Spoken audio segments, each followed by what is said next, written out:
So if you can, I have a check-in question. Name something in a story that brings you joy. It can be specific or general.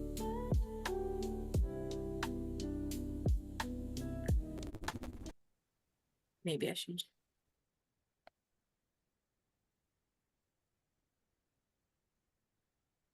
I've got one for you. At the end of the book Leela by Robert Pirsig, who wrote Zen and the Art of Motorcycle Maintenance, there was a moment where one of the characters he's walking with a native Indian, and the native Indian has a dog, and the main character asks him, "What kind of a dog is it?" And the response is, "It's a good dog."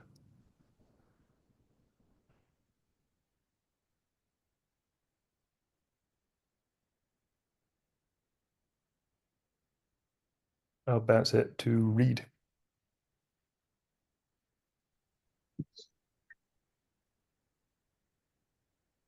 Good dog. I like what? All right. How to phrase it? I like. Hmm, hmm, like the transmutation of self into character, or I would say of ego into character that characters undertake, of where they have this conception of who they are at the beginning of the story, and that through that process, say the hero's journey, etc., that they are finding where their concept of self is like overwriting their character, like who they are becoming, and then finding that see how to get out of their own way in a sense, or abruptly exposed to who they are through like some sudden catastrophe or some insight or some relationship, and in their discovery process have a more clear avenue to becoming the fruit of their character. I will pass it to Kevin. Good morning, everyone. Afternoon. Um, yeah, I've read a lot, but for some reason, the only example, the first thing that came to mind was I'm staying in a trailer right now that was owned by we're borrowing from my fiance's sister's husband, and there was a book. It was like a spy novel called The Romanov Ransom. Like a Tom Clancy type thing. And I just read like the first chapter, and it was about like this Russian heiress during the Russian Revolution, like had a bunch of like these sacred, like beautiful Fabergé eggs or something, and they were like given away in a ransom, or like they were there's only I don't know, but I like the idea of like this like long lost forgotten treasure just like stowed away in a secret place that's like has a lot of meaning to someone. And the maybe it's been lost or separated, and there's a quest to like find it again and all that. I didn't even finish. I didn't even read any more of the book. I just but that's yeah, the some type of concealed or lost treasure. Has Kare gone yet? I'll pass to Kare if I say it right.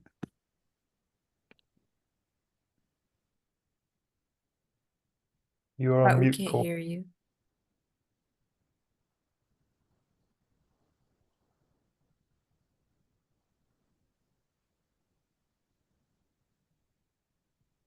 Still struggling, my friend. Reed's got the sign language. Appropriate moment. Yeah, try. Can we get someone else while he's still working on that? If you'd like to answer the check-in. Right. Could try without the headphones, maybe. I don't know.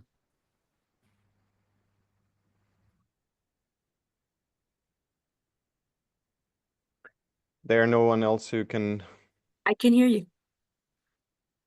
Okay, so now I can hear an echo. I'll turn off. Strange.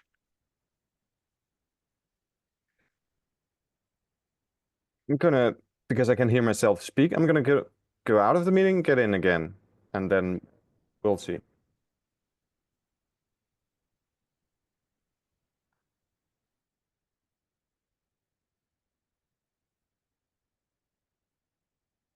Great, Merritt. We're doing a check-in question. What's something in story that has brought you joy?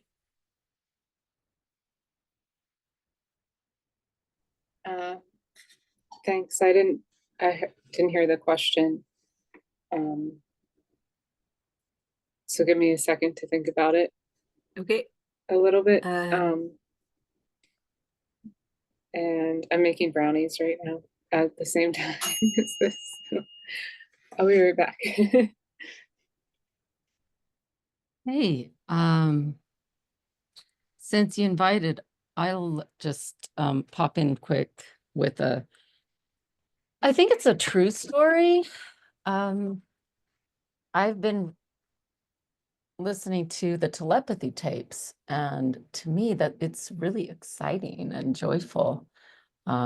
It's about the autistic children's experience, and it's a documentary, so it's really amazing. So I'll just leave it at that. It's also a podcast. It's become number 7 on nonfiction. And sorry to not be on video. I'm just kind of carrying the laptop around trying to get some chores done. So yeah, no worries. don't want to give everyone vertigo. Bye.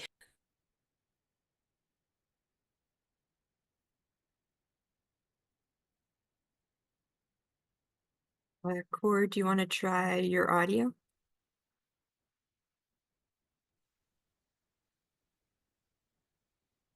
Not getting anything. Nope.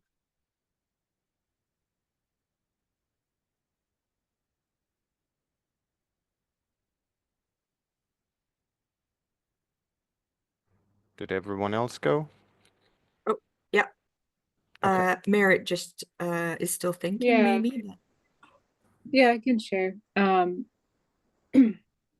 So I live in France right now, and I've been reading a very condensed version of Les Miserables to enhance my experience.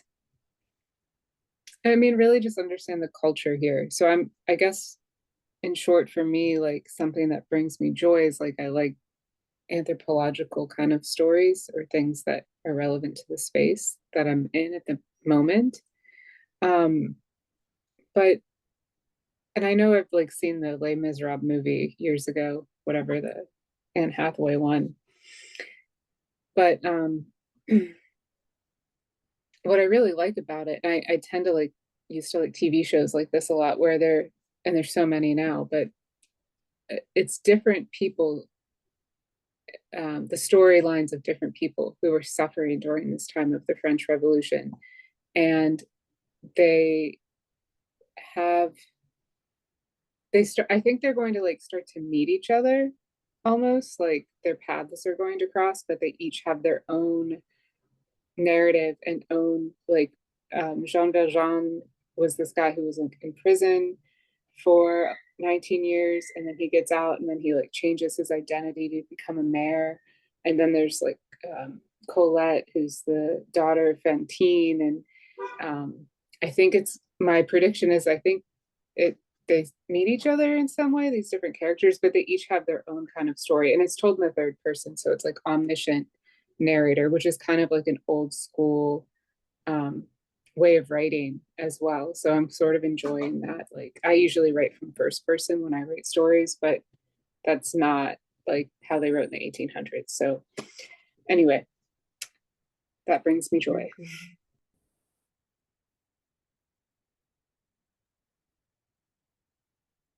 I'm currently reading, it's nonfiction, but Younger Porter's Right Story, Wrong Story, Tyson Younger Porter. And he has a story in there about a toad who, it's a story from the Appalachia tribe that has been passed along, about a toad that swallowed up all of the water in the land. And they didn't know what to do about it. Like, it was so huge, filled up the whole place, just sat there like a big, well, like a giant toad, filled up with water. And then I don't know if they tried different strategies out, but in the end, the strategy that won was that they told jokes and got better and better at telling the toad jokes until it couldn't help but laugh, and so all the water came spilling out because they made him laugh. So that brought me joy. Thank you. Ribbit. All right, I think we're going to get started. So, Just to let you know, James has just entered the room and he might wish to check in. I know we're a little behind, but we might just make it. Welcome, James. okay. Yeah, I James. have about 15 minutes and I'm just popping in to be here for whatever's here, but I don't so I don't want to derail anything. Okay, bless you. No check-in for you, so. Thank you. All right, so we're here for stories between the lines. What stories are yearning to be told? We're going to be looking at, we're going to be naming character arcs, themes, symbols, virtues, all the different things that happen in stories. We're going to try and brainstorm things specifically. What does the world need? What will it need in the next few years? What can we bring specifically from the liminal space? Yeah, so what are the stories, themes that we're going to need? So we're here to generate sparks and scaffolding and tools for fictional storytelling. And we are going to develop these answers using the Wheel of Wisdom. So let me, can people see my share screen?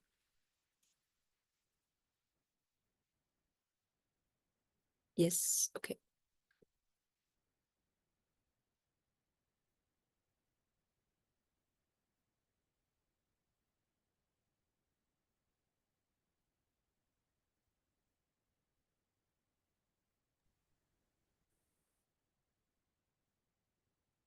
Okay, so we are going to start with the creative genius, and we are going to go through each of these clockwise.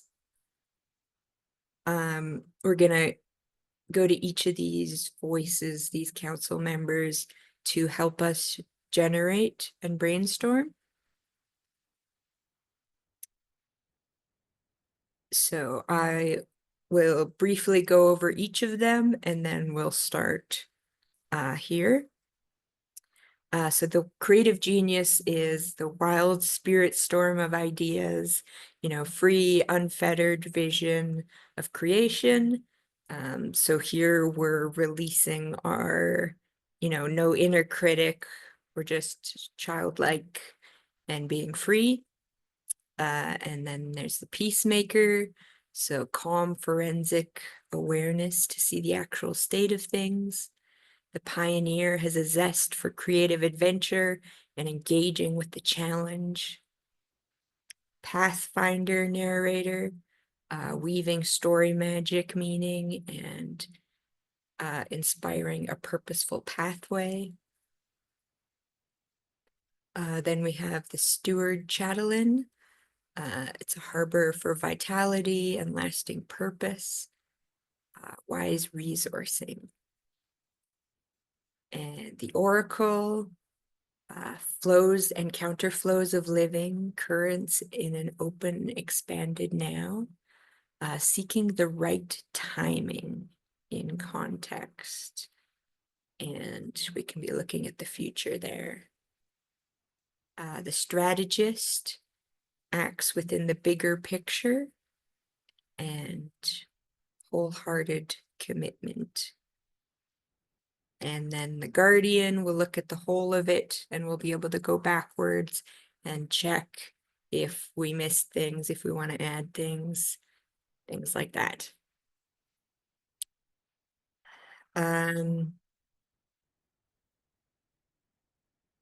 Because some of you might not be coming from a writer's background, I'll just say that a theme is often described as the lesson or the character's arc in a story, though it can also be referring to other things.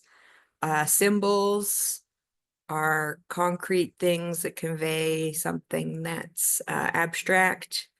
You know, dragons can be symbolism, circles. Dynamics are forces in opposition, not necessarily equal forces. Not necessarily in opposition either, but they there's a movement, an effect. Does anyone have questions about terms or the council members? Can I see? Oh, Can I pardon, just, I just pardon want to me. fire again, and you can go, Ardell. Sorry. I was just asking to scroll up so I get a screenshot. Awesome, thank you. That's all I wanted. No, no worries. I just wondered if there was a link to this. Oh, yes. My team writes, and I thought that I'd share it. Yeah, you'll be able to get it right here. So you can join on the Miro board. And, Oh, okay. Thanks. and Bye. below the Miro board, there Ah. is a link to the source. Wonderful. And you don't need to be able to access the Miro board to contribute. You can just speak what you have to add and I can type it in. But yeah, if you join the Miro board, you'll be able to scroll around as you wish.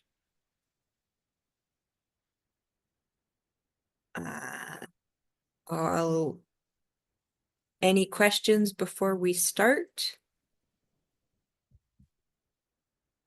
All right. So we're starting with the creative genius. We're going to be open, not be critical of ideas, just say what comes to mind. So coming from the liminal space and the wisdoms here, what calls out for free expression?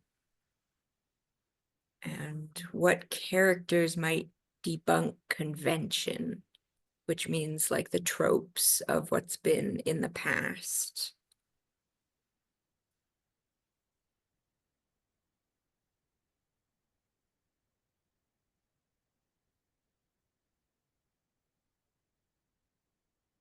It's a good dog is coming back to me.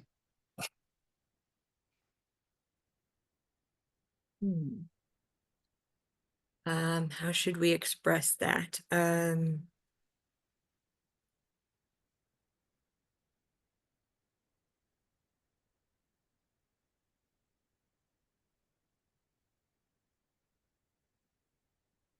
Like that. Yeah, we can just do it like that, but I'm thinking of what yeah, I guess it's about the certain categories or labels not mattering as much as something like, yeah, it's a good dog.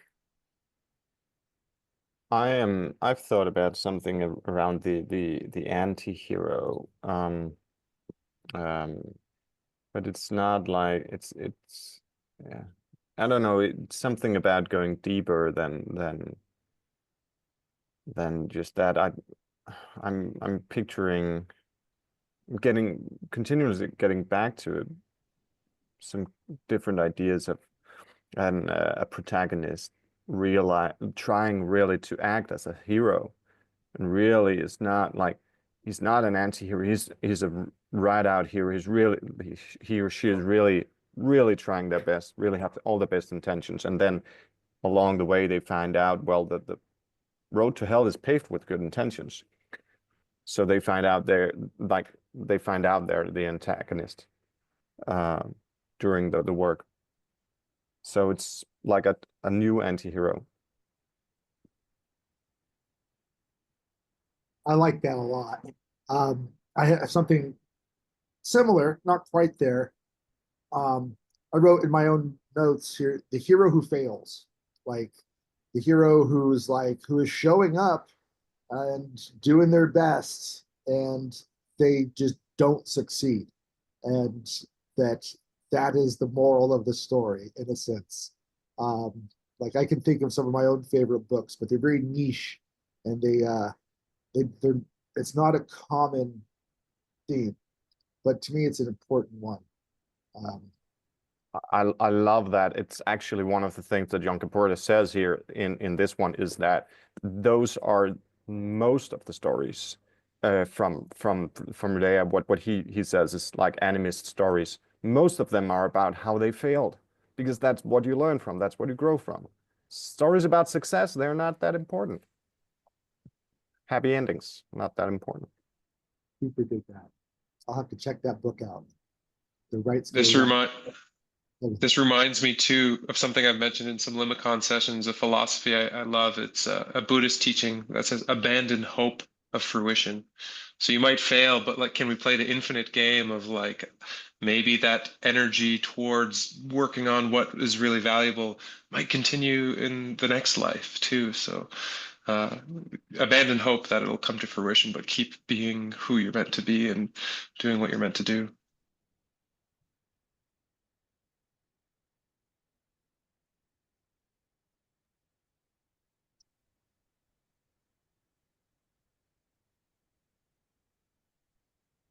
I wrote emergent relationality, not so much as a factor of reading a book, but of writing a book. In that, instead of having an exact picture of like, oh, I need to accomplish this, I need these characters, I need this relationship, to kind of be really wild and sort of free with the building of one's world, but to do it in such a way that the characters run into each other, like the writing runs into each other as its natural organic course, and that through that the relationality of the characters and the events, it's not really pre-scripted, but it's an organic meshing as just again a writing style.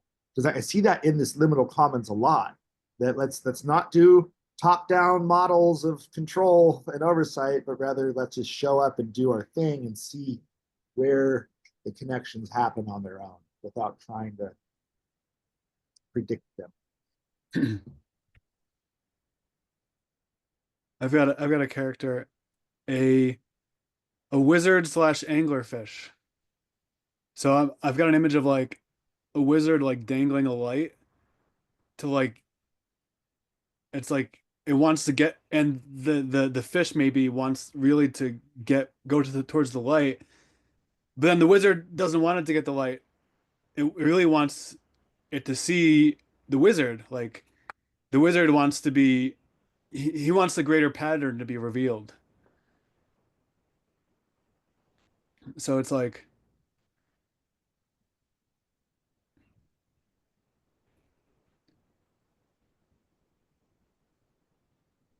reveal the greater pattern by showing people their desires or something, or dangling a desire in front of someone.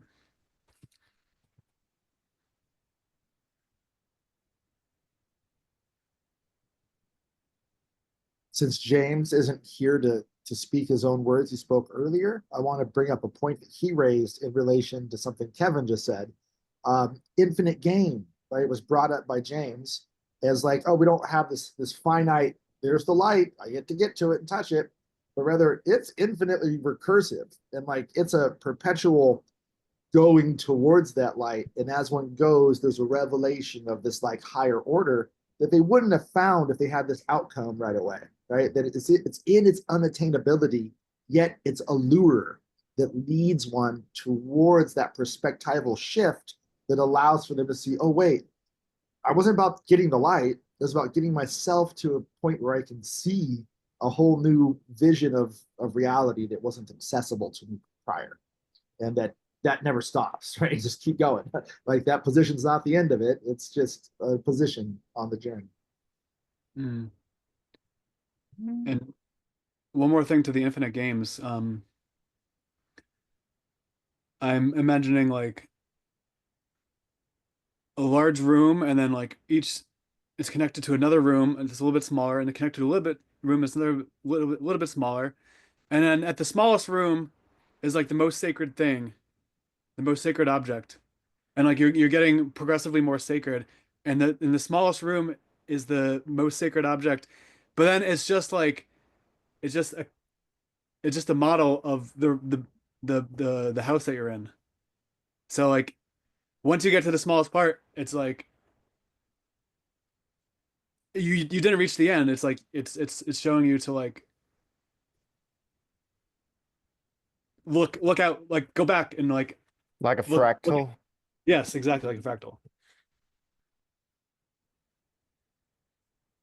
I'm curious if Merritt and Ardell have something.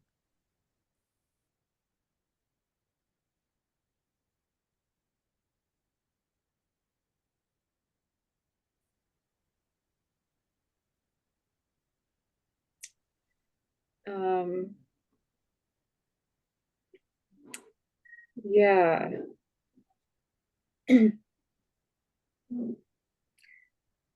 Earlier today, the topic of taboo came up in a group. So when I see that question, what calls out for free expression, I'm thinking of like talking about desire is really taboo, but taboo also means it's like something that's so sacred that it can't be talked about. So I'm noticing that in my own writing. How can I include things that are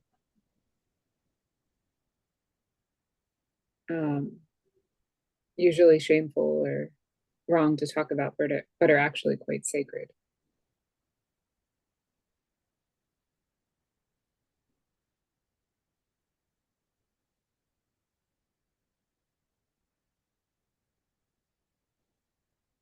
Do you have an example? I do. I don't know if I want to say it on the internet. Let's see. Okay. Got it. Let me just create more of a mood in my room here with my lighting.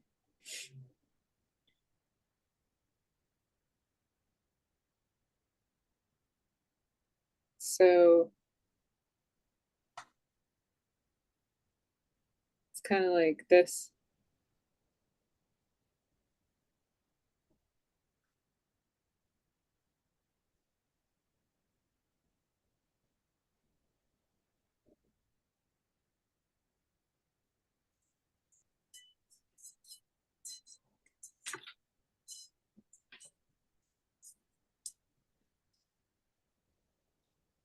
I don't know if any of the gentlemen in the group Oh, red light district.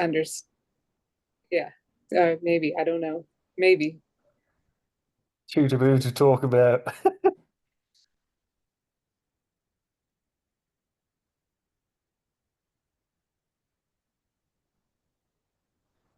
Karla, it's time to move on.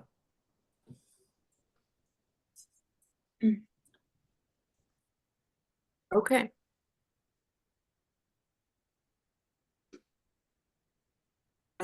So now we're in the Peacemaker.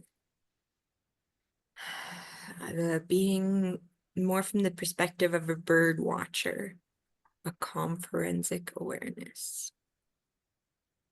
What is the present condition of things right now? What are the viewpoints that have been missing or are new?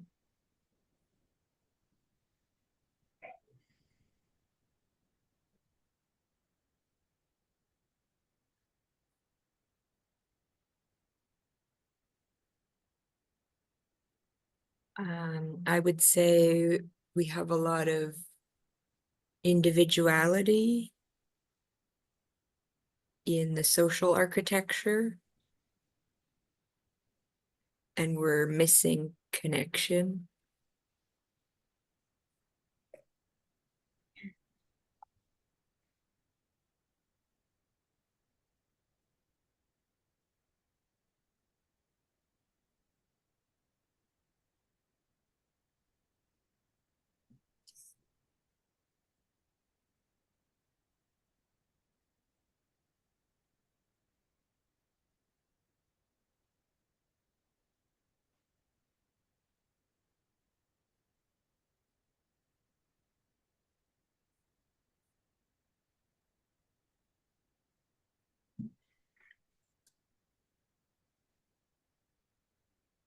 There's also the questions of what is limiting our vision and where is there abundance?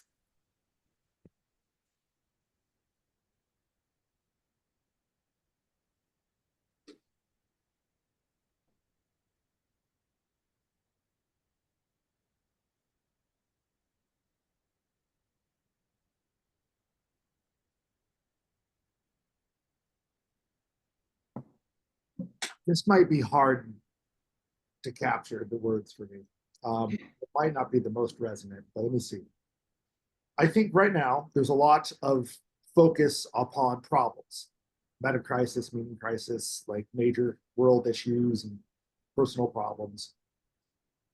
And there's less focus upon, in my own view, the perfection of everything as it is. And like the beauty of it as it already exists. And there's this idea with the problems that we need to fix it. And I'm not trying to say that there aren't issues to be concerned about, but I see a predominance of problem focus over perfection acceptance, if that makes any sense. And I think it's a powerful thing to put into story, because like really everything becomes useful and everything becomes necessary from this perspective. I think of the hero who learns they're the antagonist along the way, like they've been the antagonist the whole time. So the other characters, they're this antagonist, but they're going through this like journey of self-discovery that is informing the whole story as it is, and is giving meaning and giving salience. Like the antagonist is always vital to the meaningfulness of a story, and so is perfect in their presence, even though they present a problem.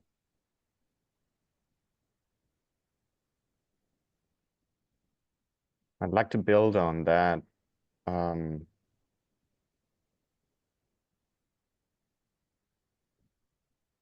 I think there's a Danish mystic called Martinus. He has like what he centers around is the sentence "all is sorely well,"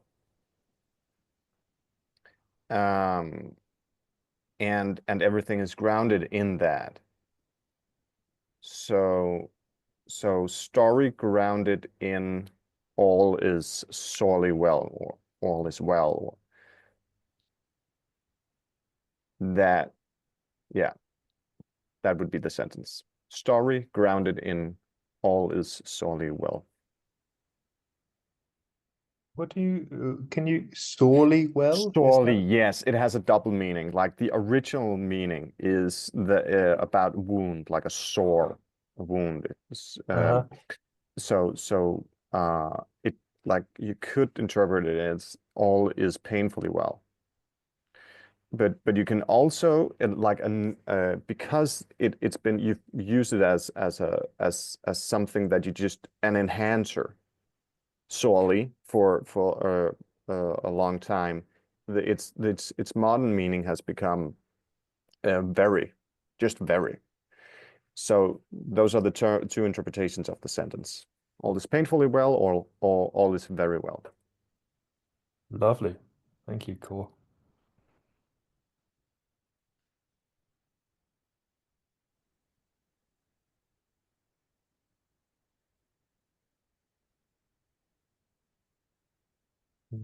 To go back to the Les Miserables like analogy about abundance, I sometimes play in the games. I've been playing a game with myself lately of like, is this moment Marie Antoinette or is this moment Les Miserables? Because I also was into the Marie Antoinette movie earlier this year where there's this abundance, apparently, you know. So what is abundance and what is lack?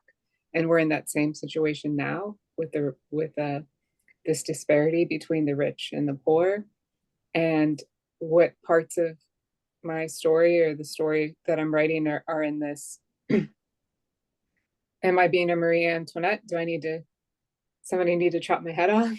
Or is it a Fantine or Colette where I need empowerment or lift it up? And it puts things into perspective in a way that I think of our present moment as not really being as dualistic as we think, that actually our conditions are quite good right now. I mean, I live a Marie Antoinette life in a way of feasting and snacking and arrows that people had to fight for, you know, to get to. So it makes me curious of like, I think one of your other things is the future, but I'll get to that later. So it's bringing that up. So I think the abundance is like that dance between, you know, where am I right now, and how can I accept the conditions that I'm in, and how can I also maybe enhance them, or green light that it's okay that I want to enhance conditions in my life. I like that, Merritt. There's it's all just a matter of perspective, right? And your frame of comparison, because like whenever growing up, my teen would complain about like, I don't have this or I don't have that. And I would just always remind that compared to to most of the world, you've got luxury beyond what many people would dream of. And it just kind of puts in perspective that you didn't get the latest toy, the latest little plastic gadget.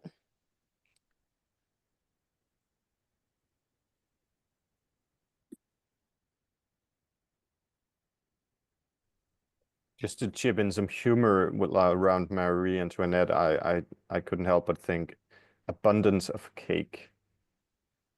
Like we have an abundance of cake. I don't know if that's useful. And it's killing us. Yeah, that's right.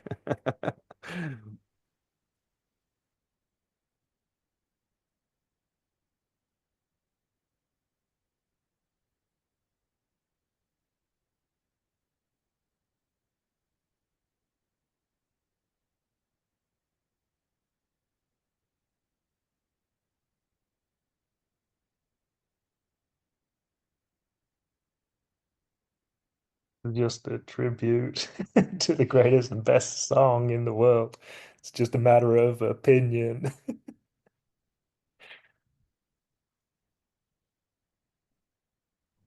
Oh, I like the version from like the dude's version. That's just like your opinion, man.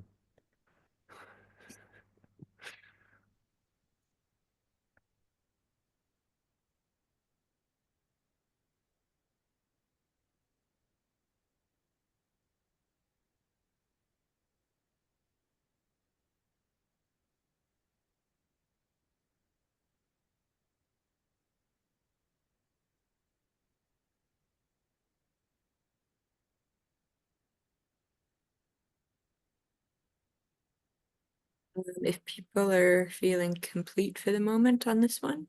One more I thought of is of abundance. Like, where is the abundance?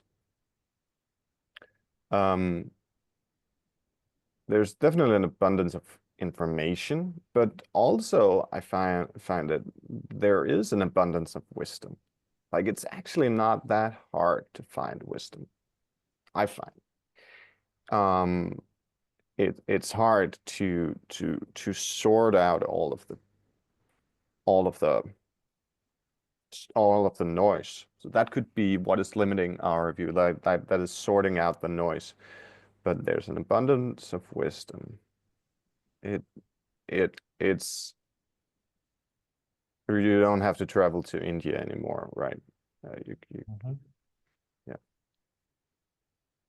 It reminds me of this one of the earlier Limicon sessions. The prompt was to say, what are you wealthy in? And that was kind of fun to explore, because we all have some form of abundance and gifts. Maybe it's just our time if we don't have other forms of abundance. And if we all, to the extent that we can bring those together and coordinate those, then wow, we got a lot to offer each other.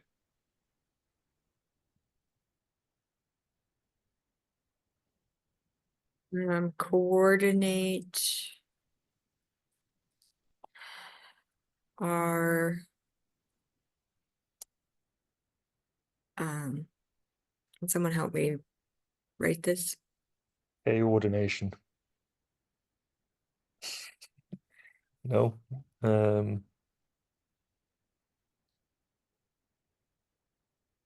Abundance in the overlaps.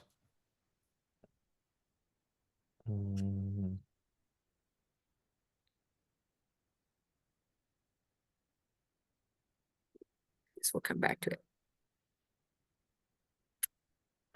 All right, we're moving on to the pioneer. Here we have the zest for creative adventure and happy to engage with the challenge. So how does uncertainty invite fresh creativity? What can be at stake for the characters or the setting?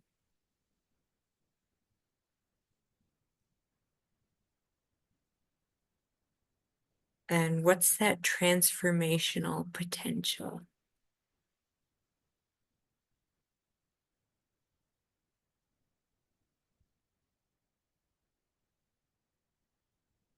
We can also play with dynamics and what's going to engage the audience. Dynamics being there can be a class struggle, a power struggle, the underdog, survival, which is man versus nature, performance, a character drama, dangerous journalism. Those are evoke some different dynamics.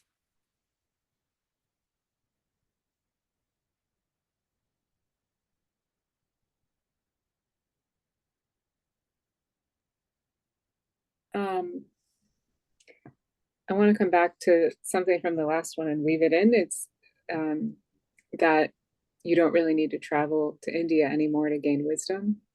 And I kind of want to challenge that with the pioneer. I think you do still need to go. Like, there is still something about the change of place that enables wisdom to grow. I mean, yes, you can meet Kalima on the Instagram or the YouTube, the Facebook, whatever they call it these days. But I just don't know, Adidas biography, he wrote about coming to France actually and like meeting Mary Magdalene, or Mother Mary, I'm sorry, Mary Magdalene lived in this south of France, apparently, in the legends. And but so I mean, not that I think we need like gurus like that again, but you know, the shamanism is in the land. So wherever you go, you know, there's kind of that like phrase, wherever you go, there you are. But I don't know if I totally agree with that. Like, I think there's some tension in moving and changing and traveling.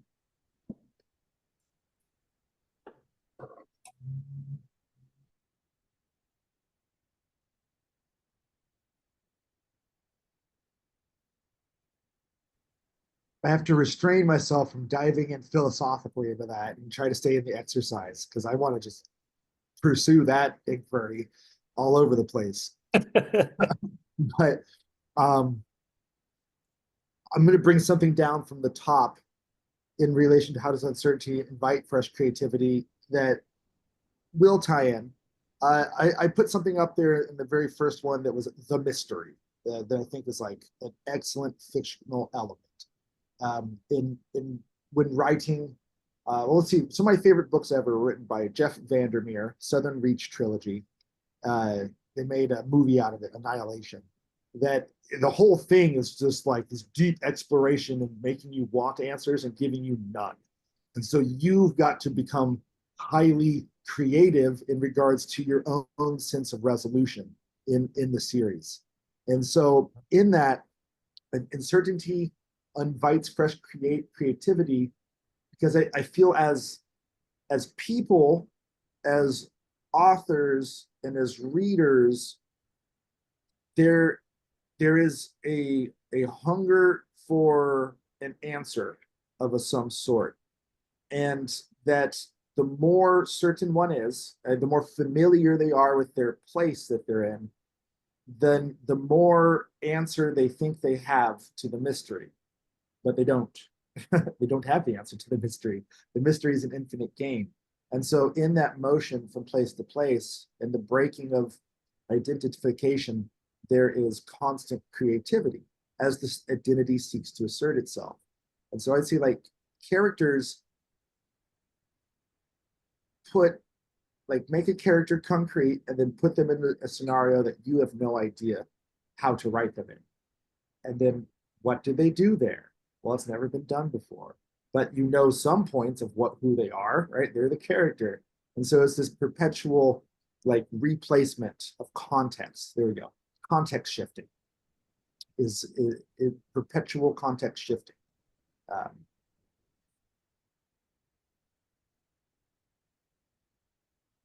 And what's at stake?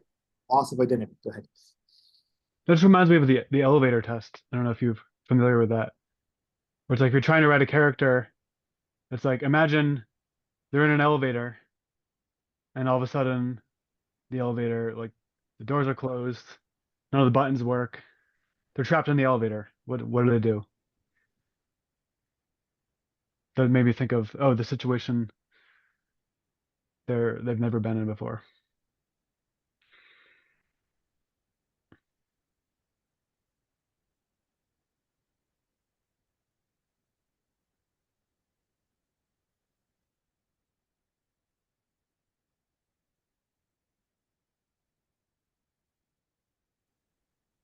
Just had a thought that actually runs counter to what I said in the first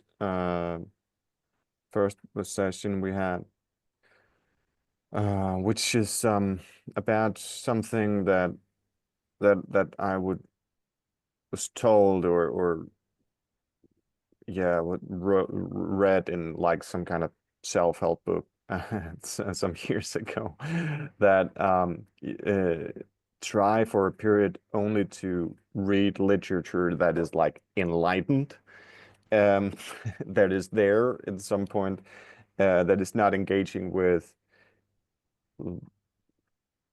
like all of the noise of samsara or whatever you might call it.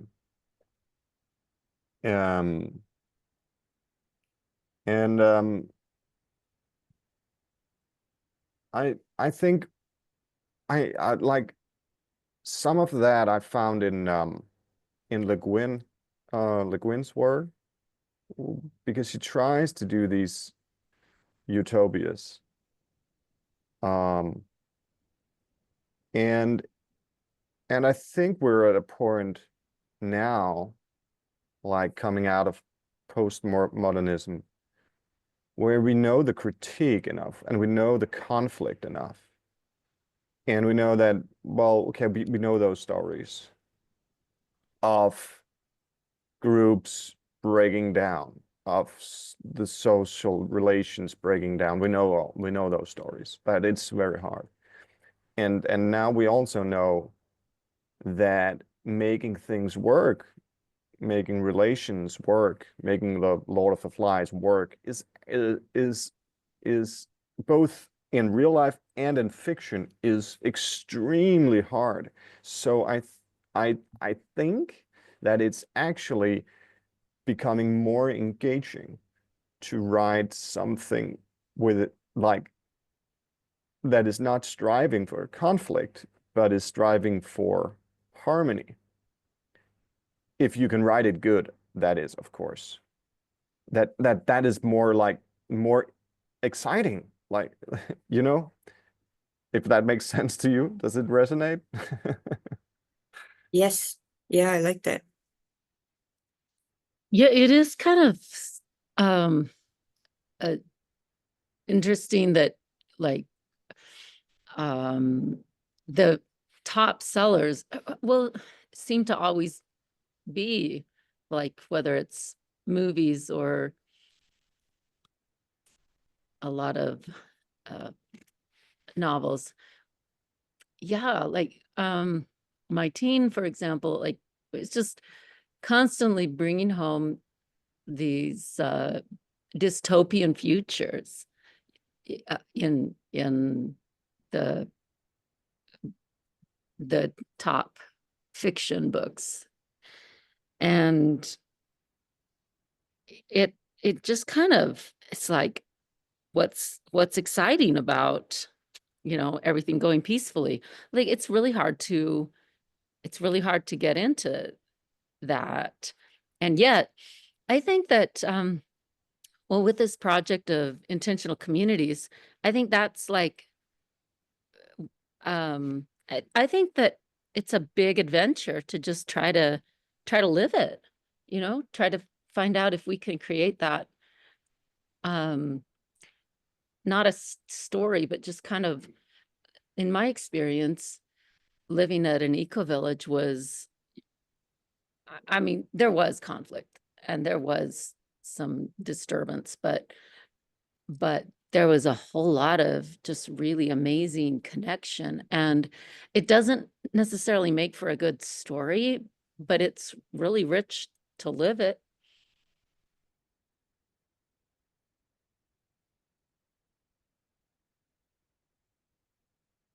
It is time to move on. Yeah.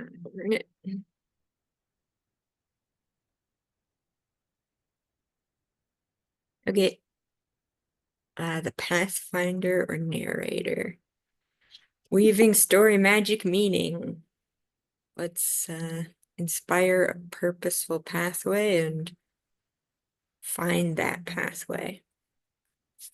What are the inciting incidents that can be character motivators? What can push our characters or pull them? Yeah, what are the hooks, even just to the audience, not necessarily just the character? What are the thematic lessons we could convey? And what's going to be the resonant narrative?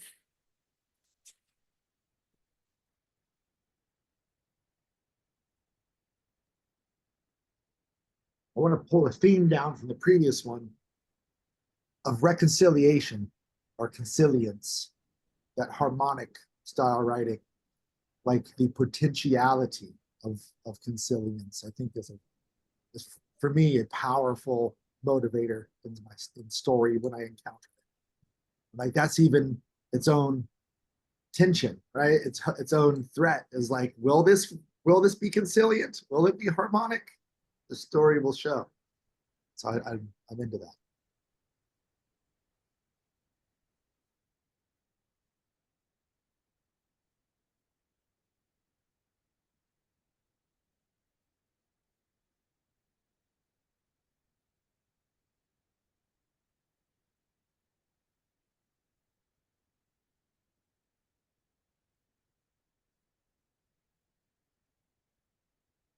Great.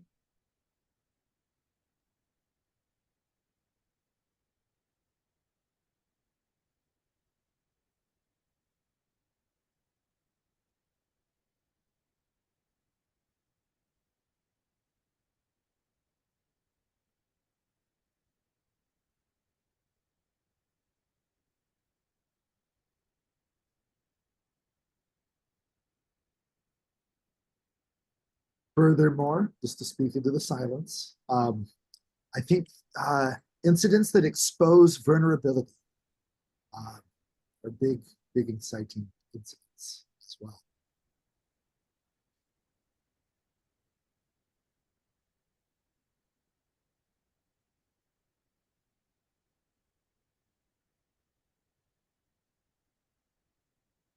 Do you have any examples of that, Reed? Oh,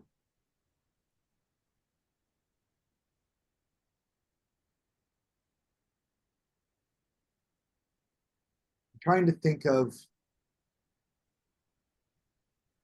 specific literature examples that might be well known.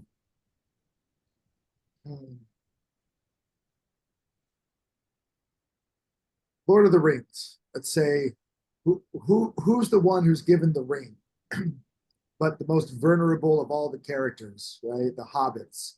That in that exposing of like there's this great powerful thing that needs to happen, but all these people are like children in the face of it. And those that are most childlike and most vulnerable become a route to the empowerment of the resolution of the whole story arc. And in that, it's not one, it's not Frodo, it's the fellowship.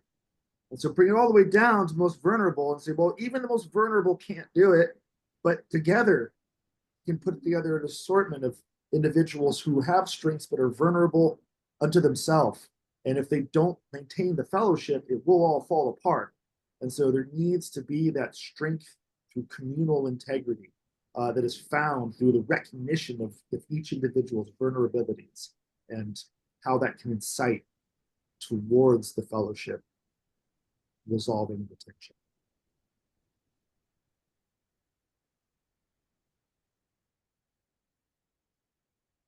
So a response comes up in me on that around, can I borrow your superpowers? Just a short version of it.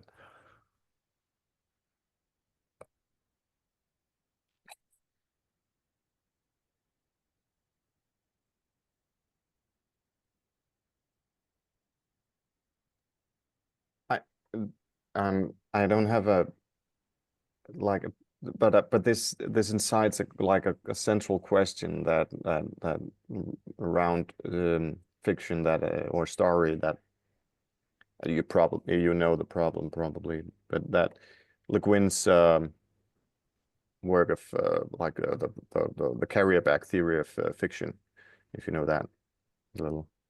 It's a very recommendable, just a short essay. Can you share it? I'll find a link, yeah. And she says, well, the hero's journey is the men from the village who go out, slay the dragon, or just like slay a beast and come home with a feast. And it's hard to tell the story of the females staying behind, collecting, like scavenging, and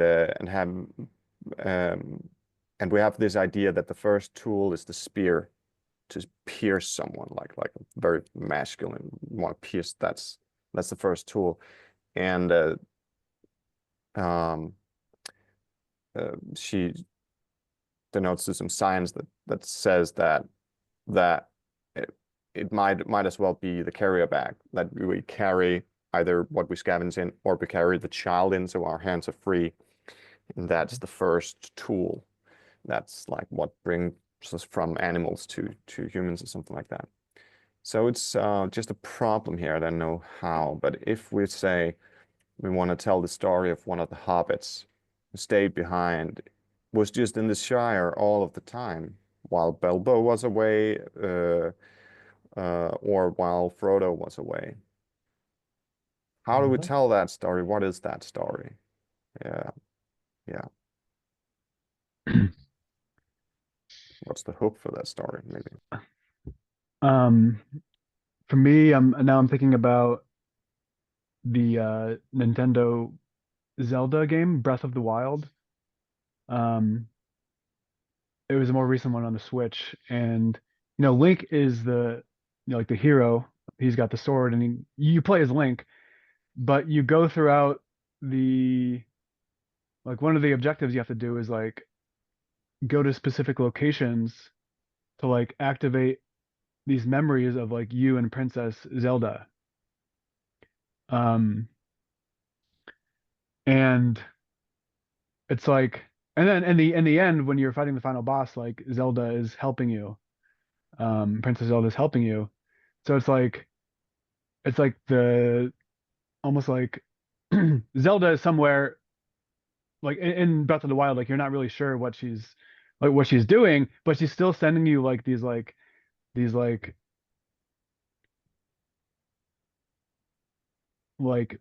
memories or like dreams or visions.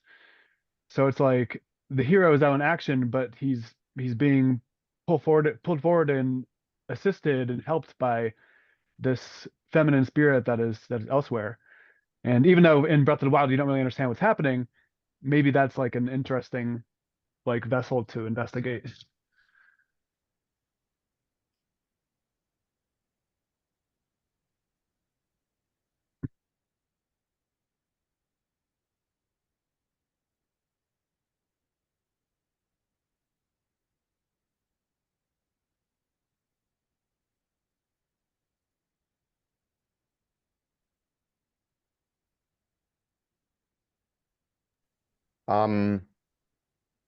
It could be you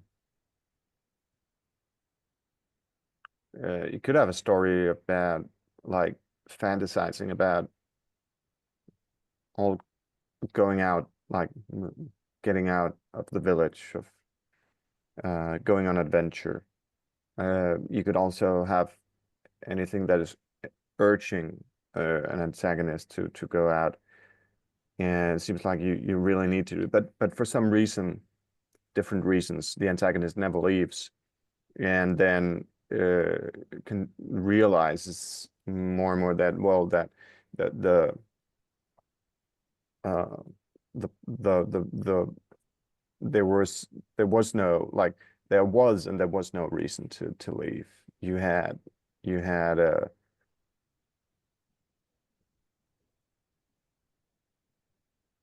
all of the world here.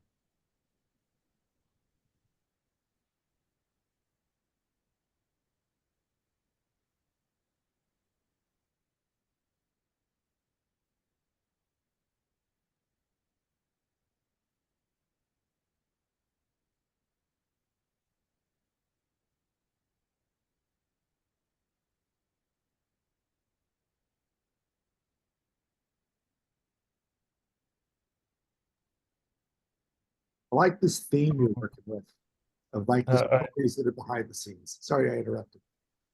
You're all right. I'm just noticing that we have another person wishing to enter the room, and I'm wondering whether we should invite them in at this point or leave them out, given how much they've missed.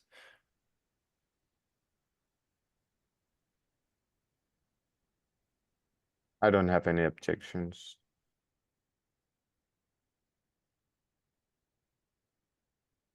Yeah, sure. Okay.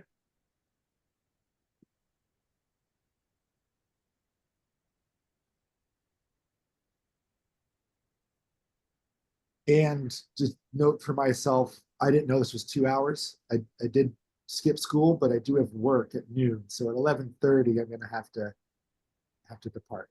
But I'm loving it. And I look forward to a lot more interaction with this in the future if possible. Yes.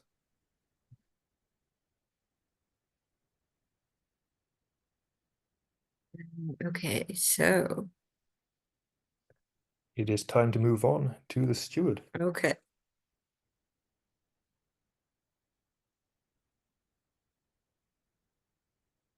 All right. So we are moving on to steward or chatelain, the harbor of vitality, lasting value, wise resourcing of the purpose. So what themes do we want to steward into honored positions? Because there are themes in the past that have been common and have been put on pedestals. What are the new themes? What should be in honored positions?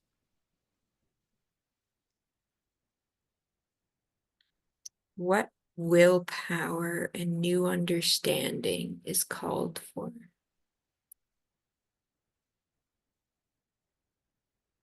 What's some options for guiding symbology? And what do the old tropes need to be let go?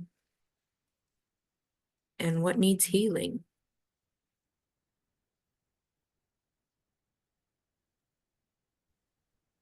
I think the circle is perhaps one of the most powerful symbols currently floating around the environment.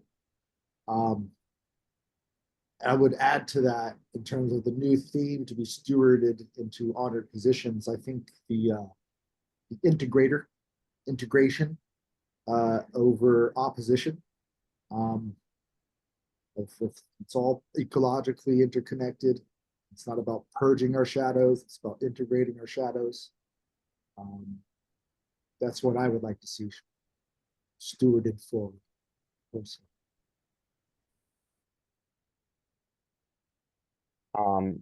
Once again, building on your input, Reid, some two symbols that arise out of circle, the cycle and the spiral,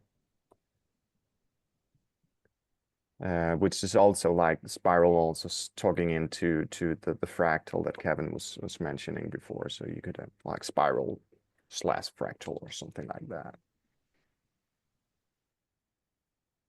I want to jump in and say that there's something about this question, and I know Ursula Le Guin was mentioned, I think, by Carr. And now this question is making me think a lot about craft, because how do you craft a story like a circle or a spiral? And just craft in general when it comes to this question of stewarding, because like symbology, I mean, Carr, you're talking about Tyson's book, and that book has so many cool, like, I don't know, like including visuals in the book.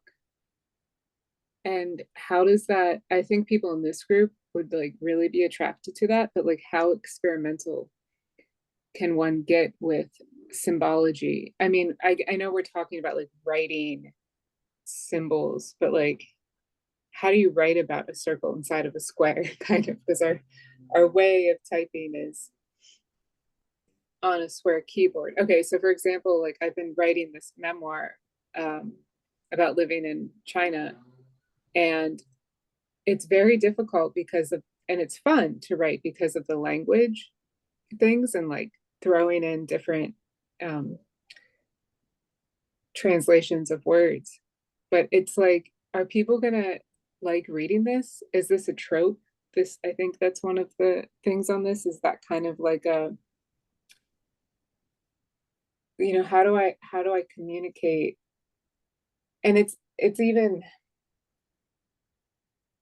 because sometimes when people like they're reading a book and they get that foreign word that they've never read, they're like, ooh, what is that? And then their attention kind of scatters. So I don't know. I don't know if, yeah.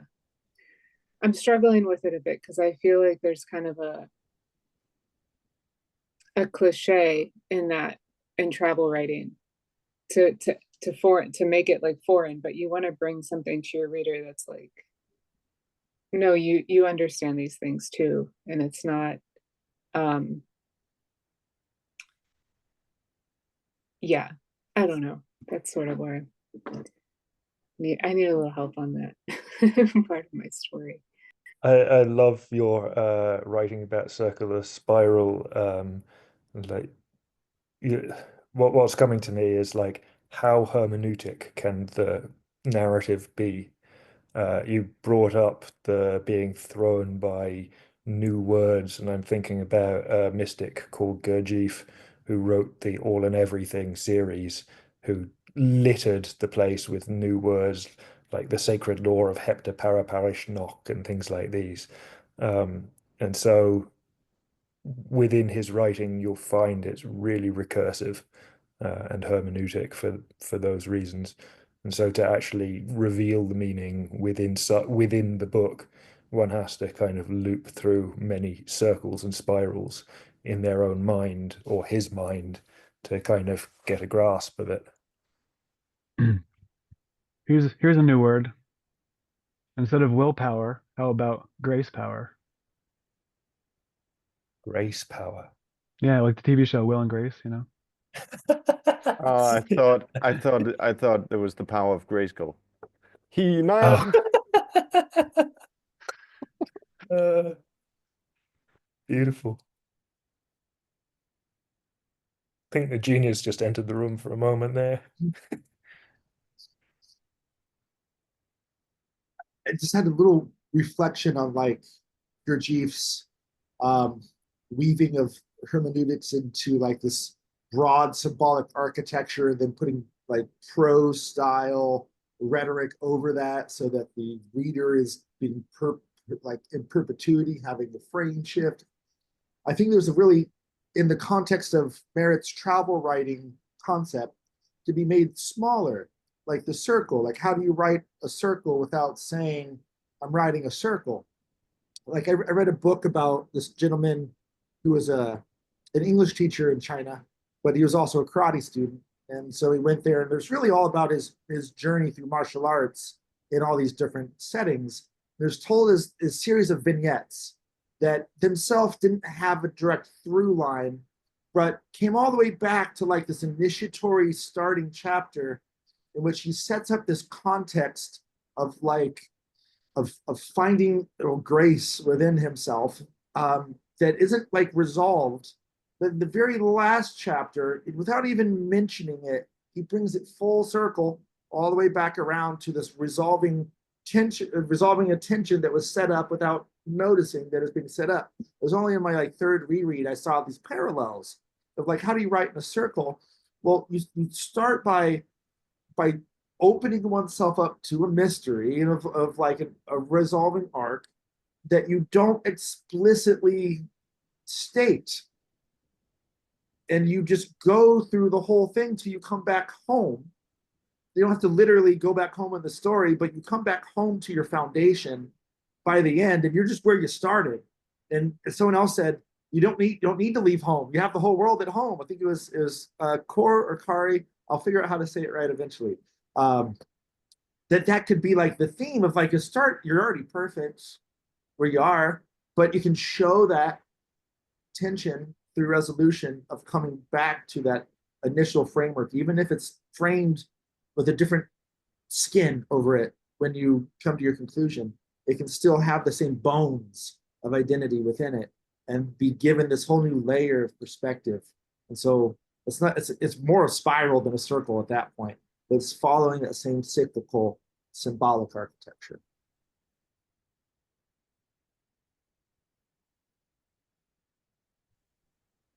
I know we have a lot in this, but there's really one thing that Merritt said that I really want to build on, if that's okay. So I love that you mentioned craft in together with younger Porter's work, and I thought that, well, what he's doing, like, which is like this willpower, like really exemplifies this willpower, maybe a new willpower of the author, actually, of not just being able to write a lot of words and coherence and story, but actually crafting a tool for every chapter in hand. Doing something with your hands, getting away from screen also, but also doing something embodied, something that holds the wisdom, that holds the story. That's what he says. Like, hey, I wrote this story down here in this chapter. You can read it here, but actually where it's saved is in this boomerang that I carved. That's actually what's holding the story. This is just a copy of our representation of that. The real story is when you hold that one unique boomerang that is only one place on the earth. That is not you can't copy that. Yeah. So it also says to me maybe about what needs healing, because that's the relation. He says the probable relation, that's what needs healing. And if literature can be not just tell about being more in relation with the land and with material and with embodiment,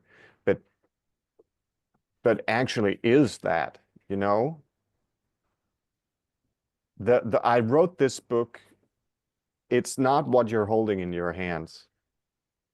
It's in my shelves. Like it's a spear and a boomerang and a shield and so on. That's the book. Yeah, hope that makes sense.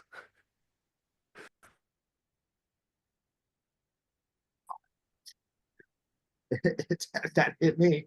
I just want to share a little bit of personal anecdote and not monopolize. You just got me excited. All of you get me so excited. This is my muse right here. It's my creative device that I wear on my wrists, and all of my books I'm currently working on are embedded into it. It is my living book, my book of life, and they're all traceable back to it, as it's very specific architecture to be held in one's hand.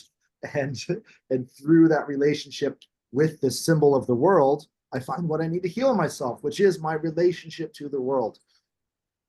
And it happens through my embodiment. And so everything you just said was like, oh, that's home. Thank you. Okay, we probably need to move on to Oracle now. Flows and creeping in anyway. What? It's been creeping in anyway. Yeah, I think we've been writing into that one. It was in flow. Yeah, seek right timing in context. What will be required in the next 1 to 8 years? What are the opportunities that are available now?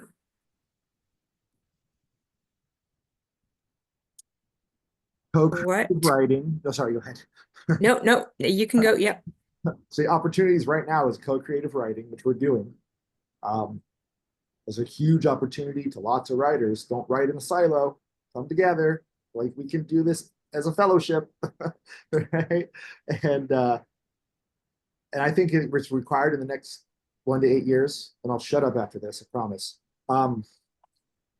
So Marvel has this fictional universe that is owned by Disney. So they've got this Marvel universe that has a single proprietary owner. What about creating fictional universes that all of us who are writing into it can own together, right? That we don't control the other people's writing, just we come to an agreement about basic ontology that we all want to write within. And it's so simple, this ontology, that it's easy to be very autonomous with it while maintaining connectivity, and then make our own fictional universes and co-occupy them. That's what I think is it's 1 to 8 years. Speaking of co-authored fictional universes, TikTok's supposed to be banned in the United States on April 5th. So I imagine there will be a vacuum for how teenagers want to express themselves and use their time. Massive opportunity. TikTok time bomb. The TikTok time.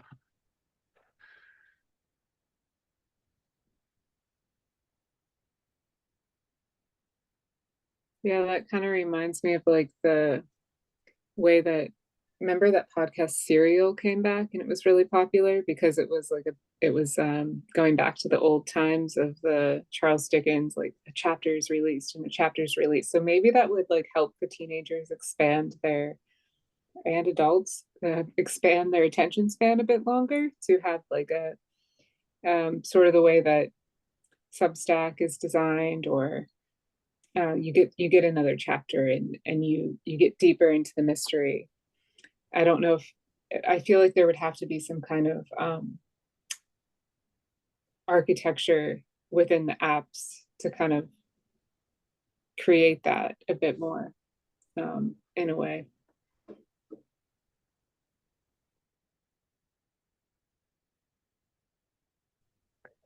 I'd like to challenge that with the attention span, because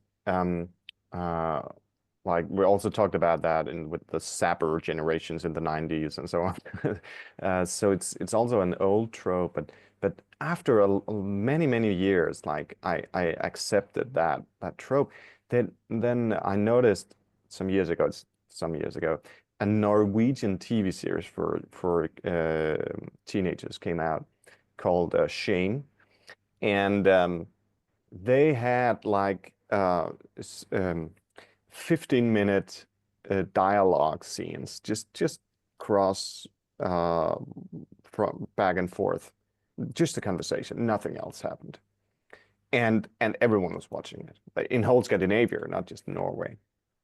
I'm in Denmark, so and the reason why was that it was not just naturalistic. They were good at that, like good at finding, like going in and really digging into the youth culture in Norway. That, but the characters were so honest, and I don't know how to like, that's maybe self-explanatory. Maybe like that's yeah, what made the difference? It yeah, I don't know, maybe I'll think about it, but I think it can be a trap to think about attention span. Another example is Joe Rogan being so successful is that all of the media think, well, oh, we have to do short podcasts because people cannot. And then he does 3-hour-long podcasts, and it becomes the most popular podcast in the world. There is something about maybe also some honesty there. Yeah.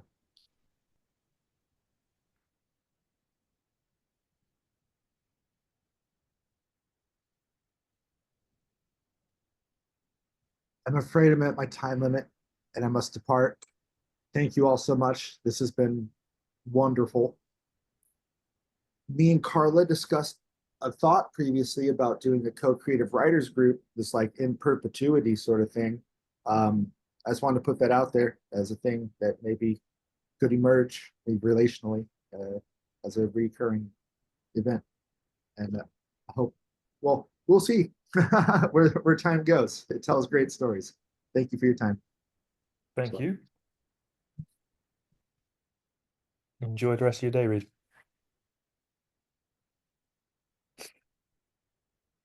Good to meet you, Reed.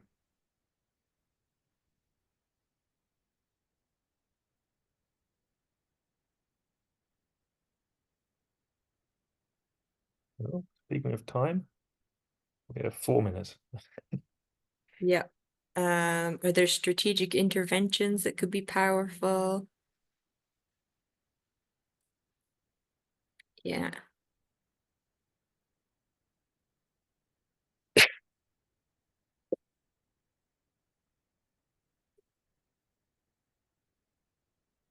Well, Reed was suggesting a writers group. I'm not sure that's part of a narrative, but it's part of the broader picture in some way. Yeah, I just like taking that phrase out of context. It could inspire something.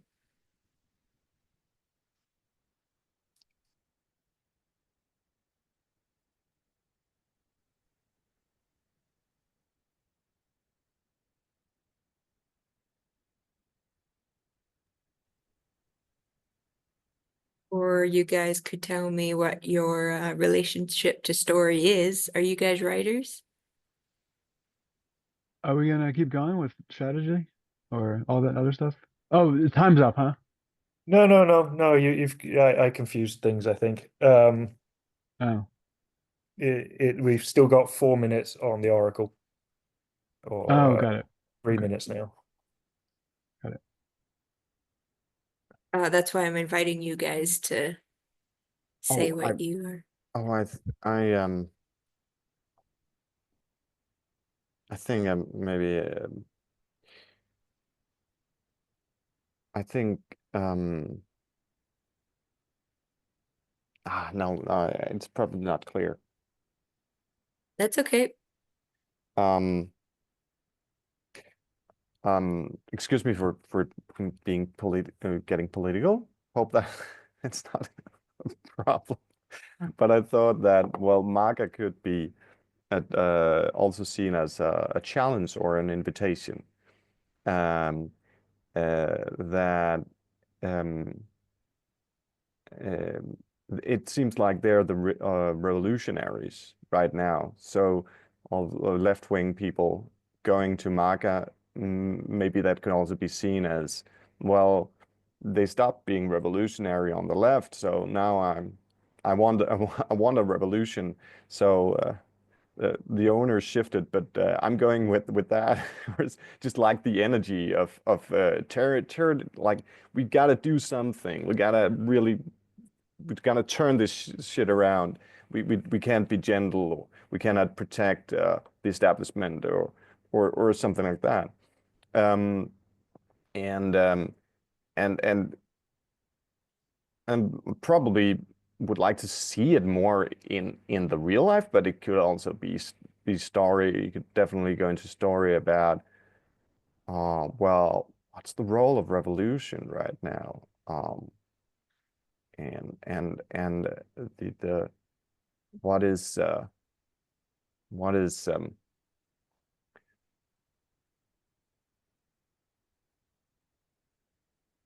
why did we stop wanting to, or what did the left stop wanting to decapitate all of the nobility or the capitalists, like Marie Antoinette?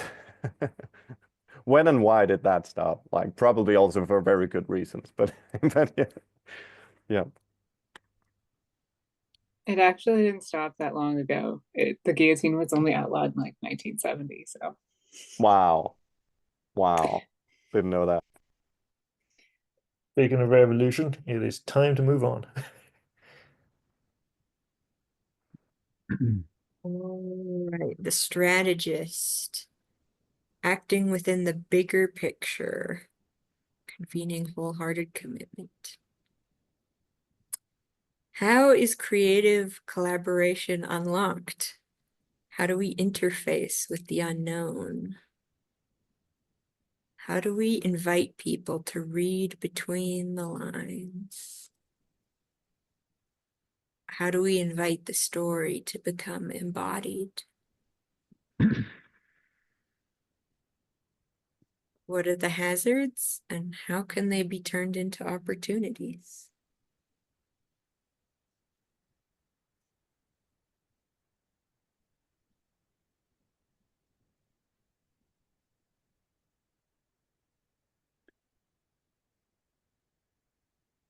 The first way, so I think of interfacing with the unknown, and I'm thinking about like Star Trek, how you're inside the spaceship and you don't know what's out there. And what do they have? They have like these little control panel dashboards with like all these, it's literally an interface for the unknown. It's like you got your, oh, these are, your little graphs, A little map. Maybe you got a little map. You're navigating, waypoints and stuff. So it's like, what does the heads up display look like for your unknown?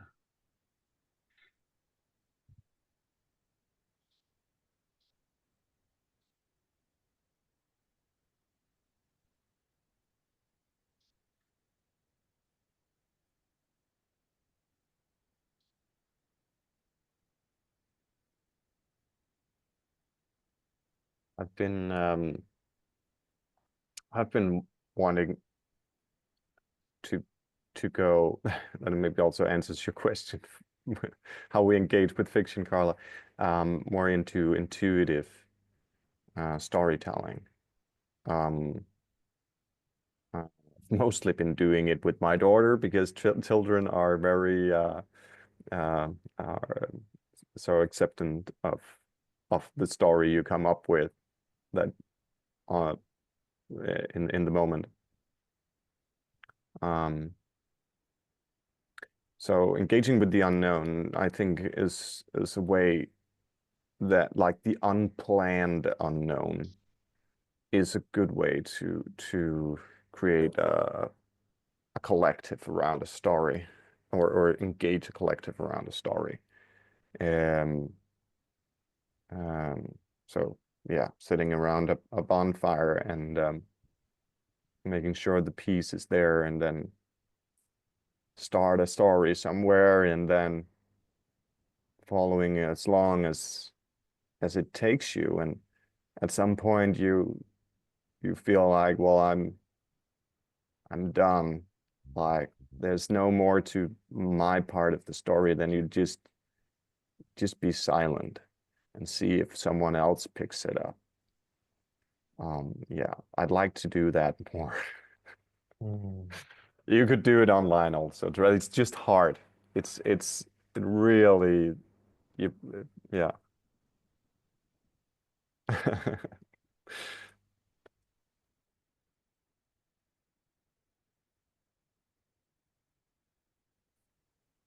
Maybe you could do it with children sitting around, actually. They're big eyes, like, gazing up at you. Oh, so what's next? Yeah. Yeah, then. Like, it's really engaging.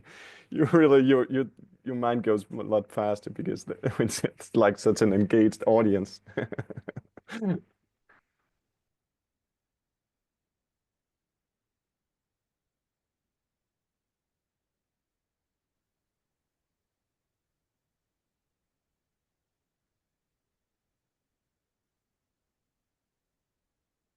You might add a still pause as a post-it, Karla, responding to the question of how do we invite people to read between the lines.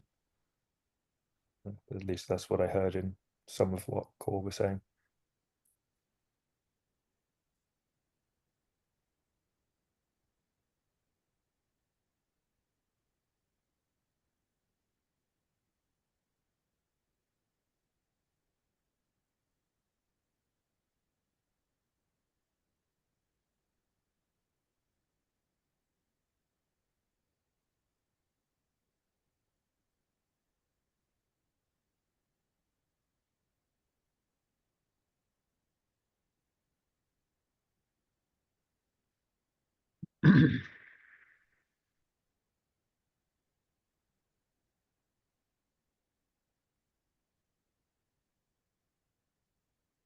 Do we have hazards? How things could go wrong in our strategies? Could we be captured by the wrong kind of value?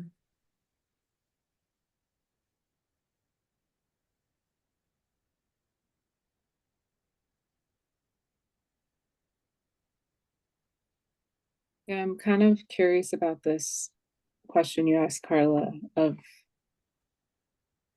and I think the book that was brought up earlier, right story and wrong story. And how do I know when I'm telling right story and wrong story? And I mean, to me, again, in writing, it's like, I don't know, it's just revealed to me while I write things. I don't really strategize very much, because once I start strategizing, it's when things get kind of like blah. But you know, I guess the hazards, especially when you're writing about other people, it's like I have to change the names of a lot of the characters. It's not something I have a lot of advice about. I don't have a writing coach right now, so I'm kind of like, you know, I will just try this. And in writing nonfiction memoir, there's something kind of delicate about the characters. And I think we're talking more like fiction with people in this group, but even fiction has that, right? Like, oh, that character reminds me of me. You know, I've written fiction and people say, oh, you've wrote a story about me. It's like, no, it's not. But, you know, but maybe to you it is, and that's okay, because as the reader, you have that ability to discern for yourself, and you should relate to the characters, parts of yourself in the characters, right? Like, that's why we love story. But I feel the fragility maybe around that in myself, the fear and the of the cancel culture too, that's still kind of in our soil.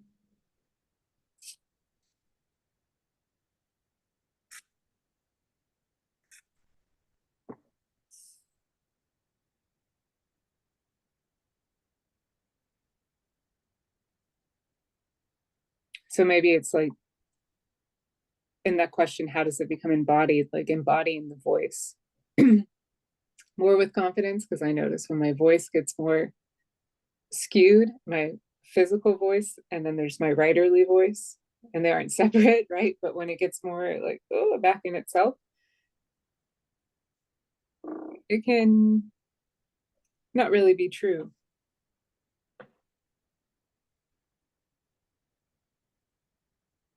And it's something I'd like practicing.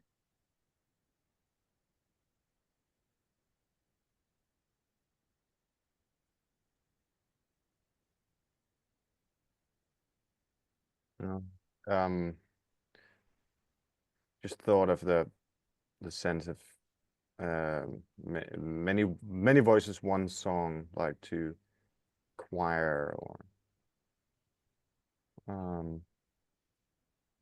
that, like, I think a pathway to really like enforce your voice is definitely to sing. Use it to sing. Brings forth gravitas, but it also says something about how it's creative collaboration unlocked. I think one of the paths is definitely to sing and together, sing in choir.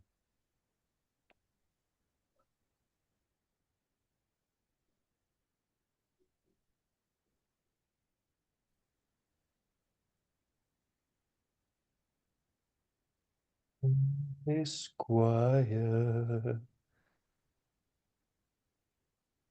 What? It's a song from Chord just reminded me of a tune. That's my saying part of it.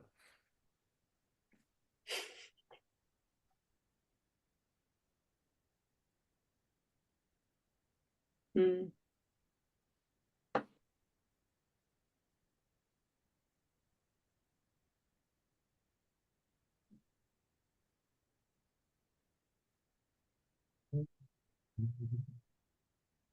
Yeah, what is it? You need voice amongst the many in this choir. Try and find the link for you.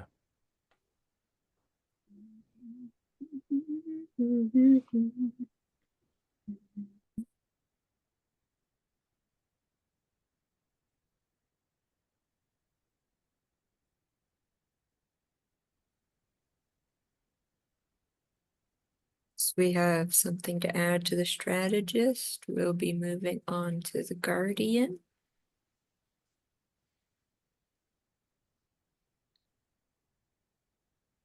that time, more or less. Exactly on time.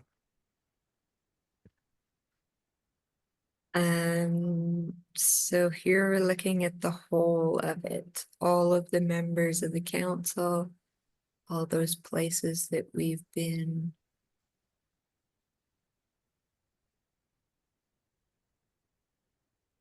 Have all of the voices of the wheel been properly heard?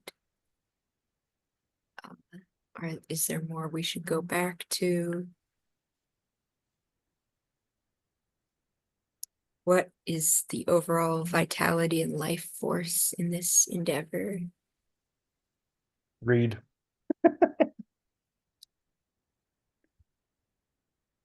They're all sitting around a fire. Isn't his email like fire or something? Yeah, maybe. Anyways,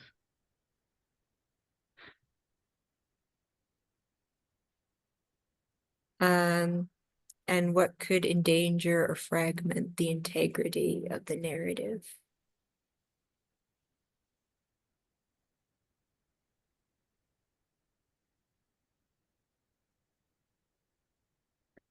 well, it sounds like there's a tension here between wanting a narrative to have integrity, but then also like many people co-authoring it.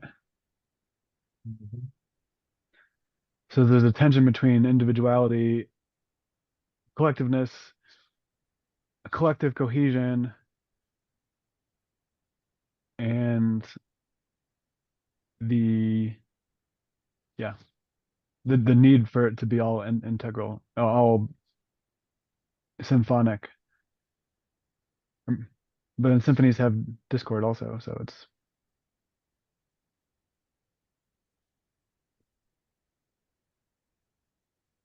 I'm hearing a lack of process then being a key part. So you're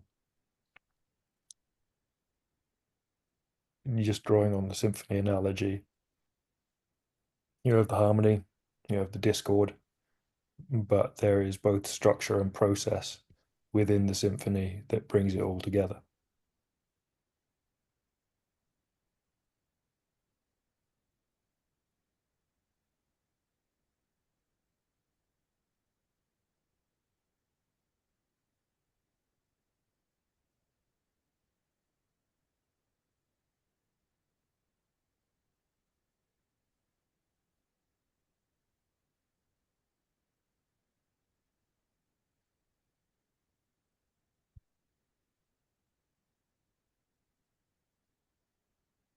More frame it as harmony and discord brought together.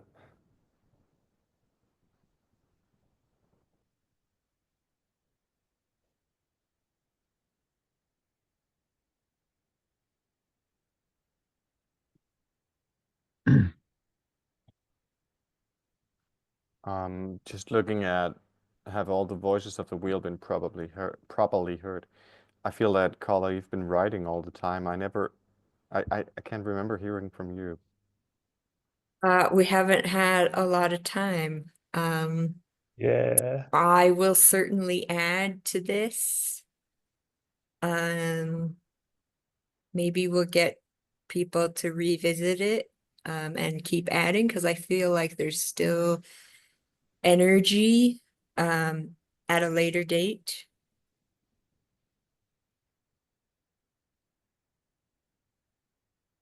Sounds good.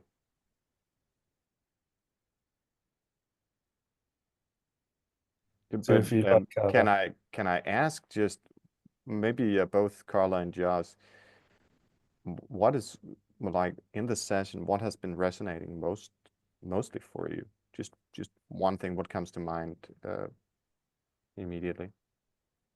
it's a good one.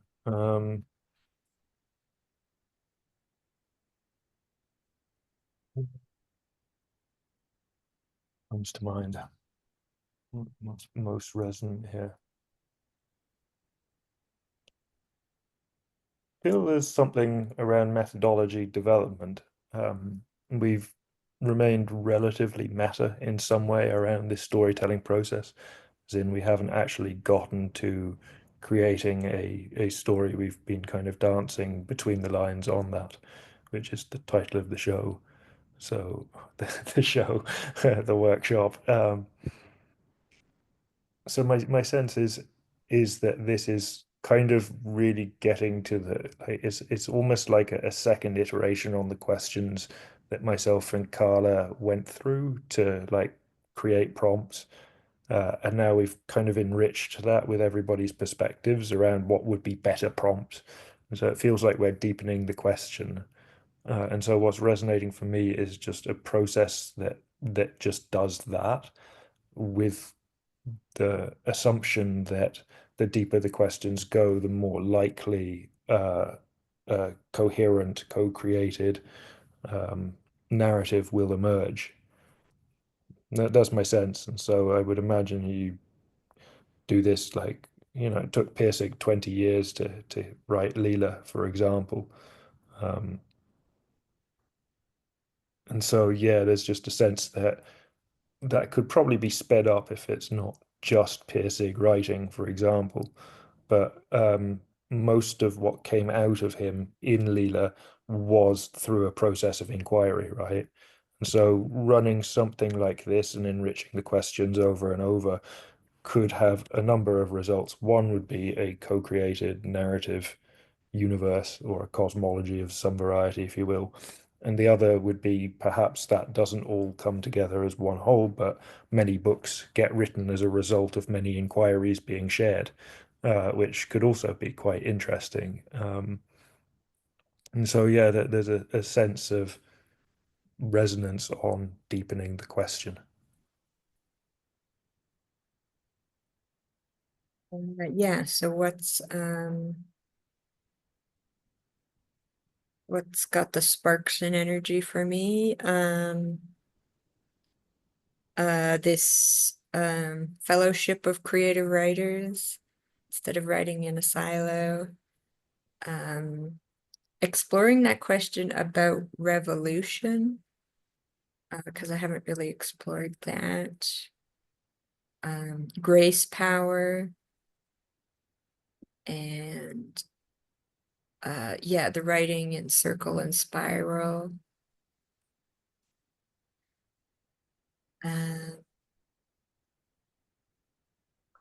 The wizard angler and revealing. Storytelling from the point of view of intentional community and harmony instead of destruction.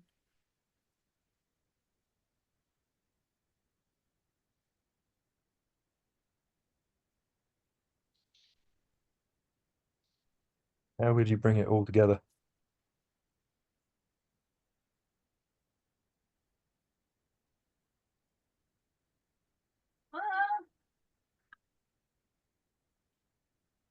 Well, I don't, it's not going to be one story. It's going to be many things.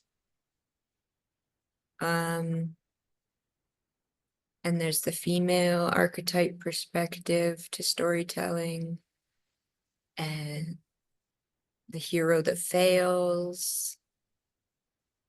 Yeah, so I think we've got some things to counter and be different from the tropes of before.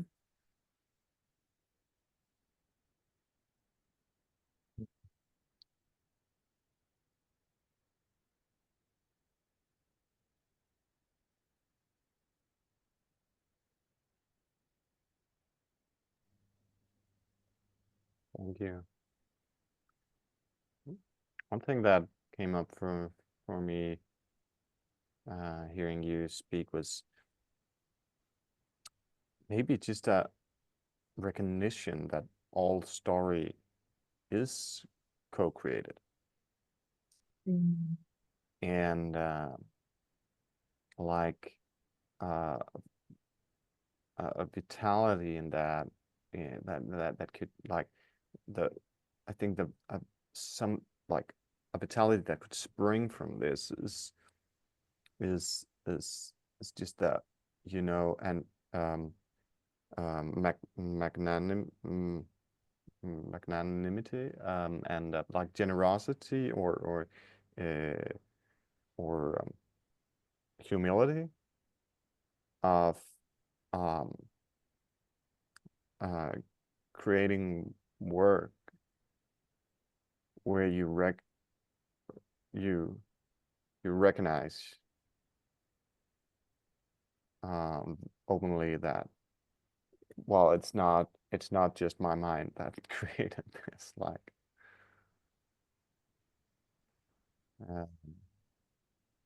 you're not ascribing it you're not ascribing it at all to yourself, like ascribing it to a community.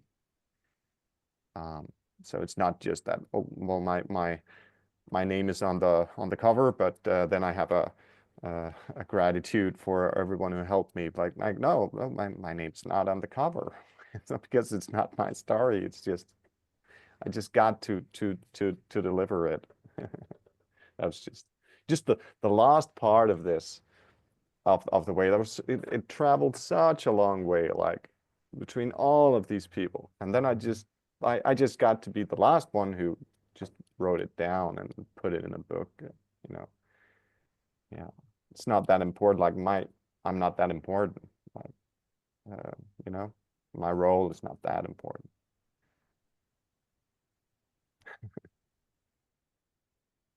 Like the closer in baseball.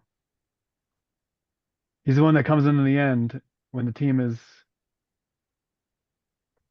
You have the starting pitcher and then the relievers, and they've been playing the game the whole time, and then it's down to the wire, but then they bring in the closer to make sure that they keep the victory, bring home the victory.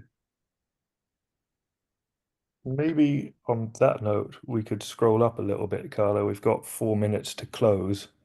And so there is a nice little graph up there of the different voices, somewhat related to the best of abilities anyway. And so this was kind of sneaking along, quietly listening to what you guys were saying and trying to weave them together as a whole. And just find the right place for each fragment, let's say. So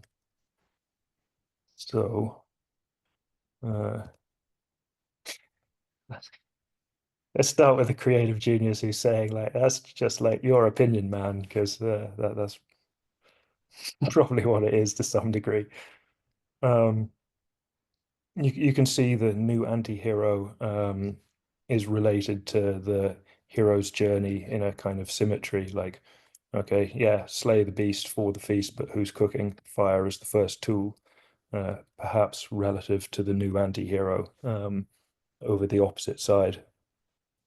We can also kind of look towards the narrator and the guardian having a similar sense with the sacred taboo that was mentioned down over on the bottom left, and consilience and reconciliation of the story up in the top right, which would again be the guardian's role.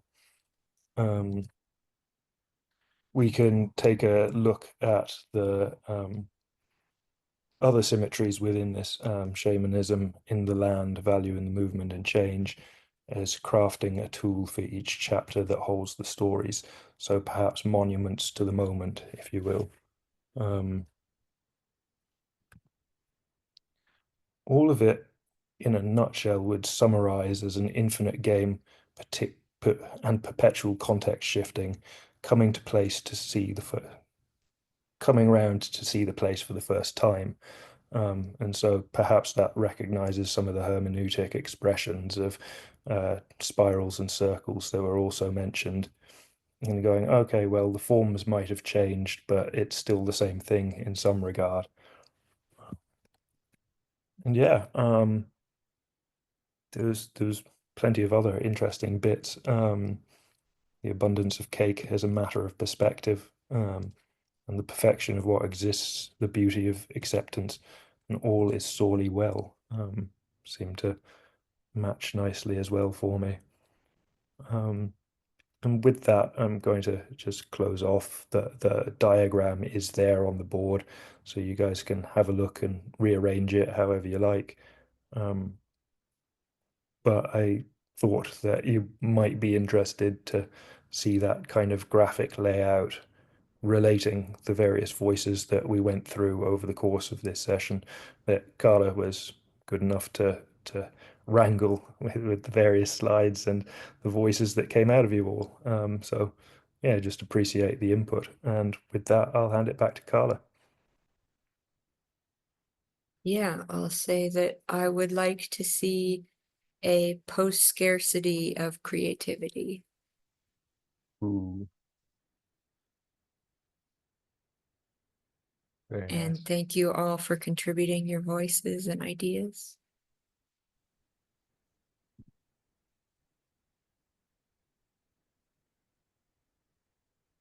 Thank you for organizing it Bless you. and for making all the Miro board too. It's great.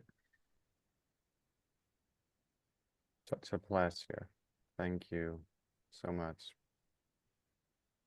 And I would love to see you guys join in co-creating things. Yeah, hopefully we'll do a writer's space to help people not be in a writer's silo. Thank you for bringing this together, Karla. It was a wonderful workshop, and congrats on your first session at Limicon. I Thank think you. it went swimmingly well. I'm sure others would say the same thing.